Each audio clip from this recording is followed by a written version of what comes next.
Welcome to BBVN online class, and in our last class we were discussing about the classification of hydrocarbons and हमने क्या क्या पढ़ा था, किस तरीके से क्लासिफिकेशन किया था हाइड्रोकार्बन्स का।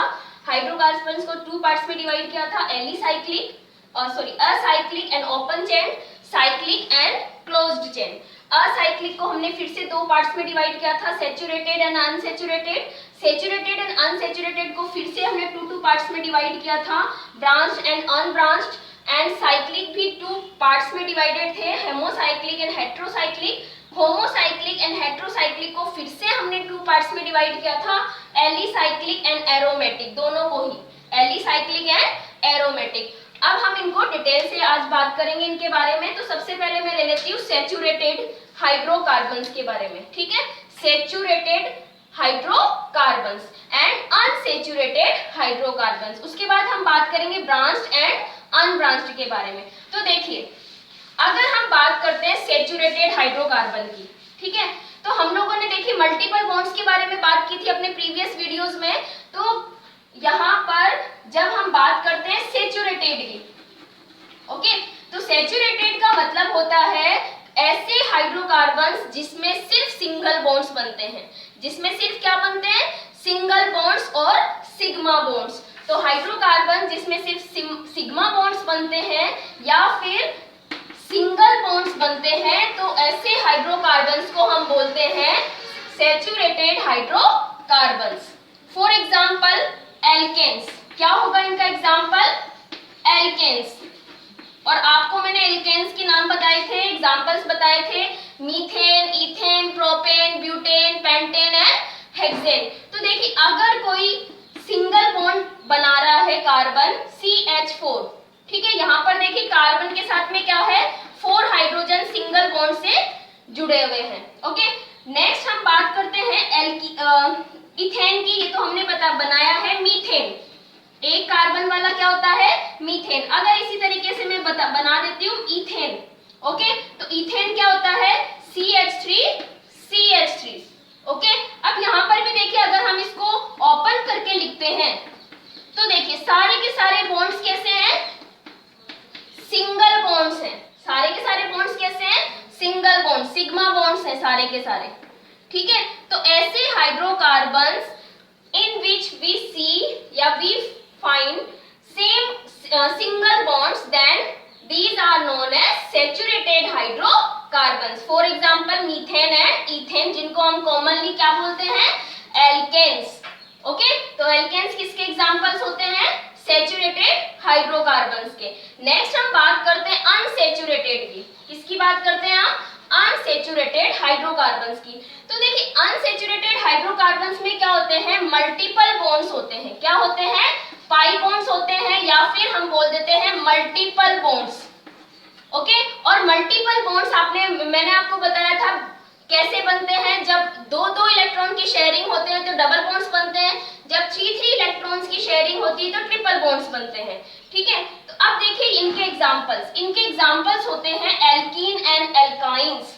कौन से होते हैं अनसैचुरेटेड के examples, alkenes and alkynes, okay. देखिए एल्कीन्स एंड एल्काइंस, ओके। अब देखिए जब भी डबल बॉन्ड बनते हैं तो सिंगल एक कार्बन में कभी भी पाई बॉन्ड या ट्रिपल बॉन्ड नहीं बनते, डबल बॉन्ड या ट्रिपल बॉन्ड नहीं बन सकते हैं। हमें कम से कम क्या चाहिए होते हैं, 2 कार्बन चाहिए। तो अगर हम इथेन ले लें, क्या ले लेते हैं हम, इथेन, और हमें पता है इथेन में क्या होते हैं, 2 कार्बन होते हैं इस तरीके से, ठीक है। अगर हम इन दोनों कार्बन में एक डबल बॉन्ड लगा दें, ओके, 2 कार्बन में हम डबल बॉन्ड लगा देते हैं, तो इस कार्बन पे कितने हाइड्रोजन जुड़ेंगे, 2 हाइड्रोजन, और इस कार्बन पे भी कितने हाइड्रोजन जुड़ेंगे, 2 हाइड्रोजन। क्यों जुड़ते हैं, क्योंकि 2 बॉन्ड कार्बन के बीच में बन गए हैं, ओके। तो 2 वैलेंसी इस कार्बन की सेटिस्फाइड करनी है हमें, और 2 वैलेंसी हमें इस कार्बन की सेटिस्फाइड करनी है। तो इस तरीके से इथेन किसमें कन्वर्ट हो गया, इथीन में। किसमें कन्वर्ट हो गया, इथीन में। देखिए इथेन किसमें चेंज हुआ है, इथीन में। जब सारे के सारे सिग्मा बॉन्ड्स हैं, सिंगल बॉन्ड से, तो वो होता है इथेन। लेकिन अगर डबल बॉन्ड्स आ जाए तो वो बन जाता है इथीन। और इथीन किसका एग्जाम्पल है? अनसेचुरेटेड हाइड्रोकार्बन का। सेम इसी तरीके से अगर मैं दो कार्बन के बीच में ट्रिपल बॉन्ड्स लगा दूं, इस तरीके से ट्रिपल बॉन्ड बना देती हूं, तो देखिए इस कार्बन के कितने बॉन्ड बन चुके हैं? 3 बॉन्ड्स बन चुके हैं। तो इसको एक हाइड्रोजन की जरूरत है टेट्रा वैलेंसी को, 4 वैलेंसी को सेटिस्फाइड करने के लिए। लाइकवाइज इस कार्बन के भी 3 बॉन्ड्स बने हुए हैं, इसको भी एक हाइड्रोजन की जरूरत है अपनी वैलेंसी को सेटिस्फाइड करने के लिए। तो देखिए यहाँ पर ये जो बना है वो क्या बना है? इथाइन। क्या बना है ये? इथाइन। ओके, तो देखिए इथेन के अंदर, इथेन के अगर दोनों कार्बन के बीच में एक पाई बॉन्ड बना दें, हमें पता है ना डबल बॉन्ड में एक पाई सिग्मा बॉन्ड होता है और एक कौन सा होता है? पाई बॉन्ड होता है। तो अगर हम दो कार्बन के बीच में डबल बॉन्ड बना देते हैं तो वो बन जाता है इथेन से इथीन। देखिए इथेन से क्या बन गया? इथीन। और अगर हम दो कार्बन के बीच में ट्रिपल बॉन्ड बना देते हैं, यानी कि एक सिग्मा एंड 2 पाई, है ना, एक सिग्मा बॉन्ड होता है और दो कौन से होते हैं? पाई बॉन्ड्स होते हैं।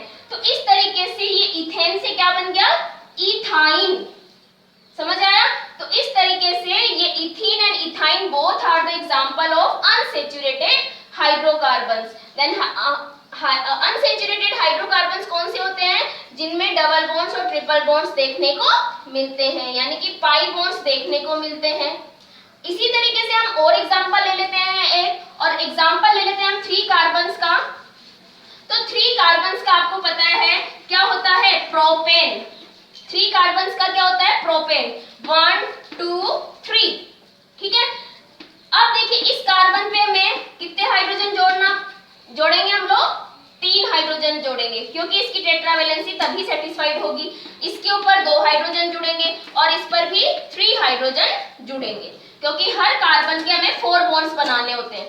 ठीक है, अब देखिए प्रोपेन, अगर मैं किन्हीं भी 2 कार्बन के बीच में एक डबल बॉन्ड लगा दूं, ओके, तो देखिए इस कार्बन की कितनी वैलेंसी सेटिस्फाइड है?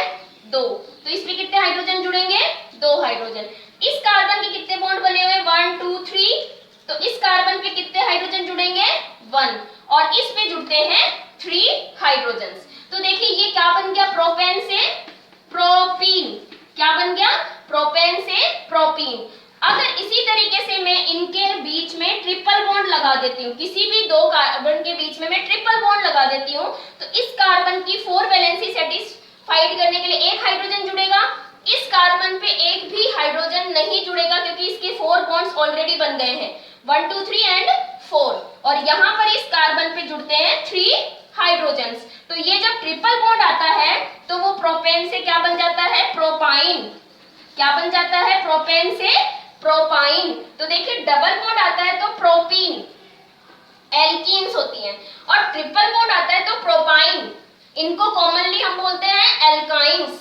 तो यहाँ पर हमें ध्यान रखने वाली बात है इनके नेम्स कि किस तरीके से प्रोपेन से प्रोपीन बनता है जब डबल बॉन्ड आता है, और प्रोपेन से प्रोपाइन बनता है जब ट्रिपल बॉन्ड आता है। तो ये हमें ध्यान रखना है। तो इनको बोलते हैं अनसैचुरेटेड हाइड्रोकार्बन्स। नेक्स्ट होता है एक और ब्रांच्ड एंड अनब्रांच्ड। तो देखिए ब्रांच्ड जैसे नाम से ही आपको समझ में आ रहा होगा, ब्रांच्ड ये तो हो गया अगर कार्बन इस तरीके से है, 4 कार्बन स्ट्रेट चेन में है, तो इसे हम बोलते हैं अनब्रांच्ड। क्या बोलते हैं हम इसको? अनब्रांच्ड, जिसपे कोई ब्रांच नहीं है। हाइड्रोजन ऐड कर दीजिए। लेकिन अगर मैं इन 4 कार्बन को इस तरीके से बॉन्ड आपस में बॉन्ड बनवाती हूँ, 3 तो मैंने स्ट्रेट चेन में ले लिए और एक को मैंने साइड ब्रांच लगा दिया। ठीक है, तो अब देखिए हाइड्रोजन ऐड करने हैं हमें according to the tetravalency. ठीक है, तो देखिए ये क्या बन गया है? 4 कार्बन्स हैं, बट 3 कार्बन्स तो स्ट्रेट चेन में है और एक क्या गया? ब्रांच बन गया। एक क्या बन गया? ब्रांच। ठीक है, ये क्या है? Straight chain. तो ब्रांच में क्या होता है? अगर कोई भी कार्बन स्ट्रेट चेन में ना आ पाए और स्ट्रेट चेन से बाहर की तरफ हो तो उसे हम बोलते हैं ब्रांच, और ऐसे कंपाउंड्स को हम बोलते हैं ब्रांच्ड हाइड्रोकार्बन्स। क्या बोलते हैं हम इनको? Branched hydrocarbons. ठीक है, तो तो ब्रांच हाइड्रोकार्बन्स में क्या होती है, ब्रांच होती है, साइड चेन भी बोल सकते हैं हम इसको, और क्या बोलते हैं हम इसको, side chains. Okay, next video में हम बात करेंगे classification for the cyclic hydrocarbons. Thank you.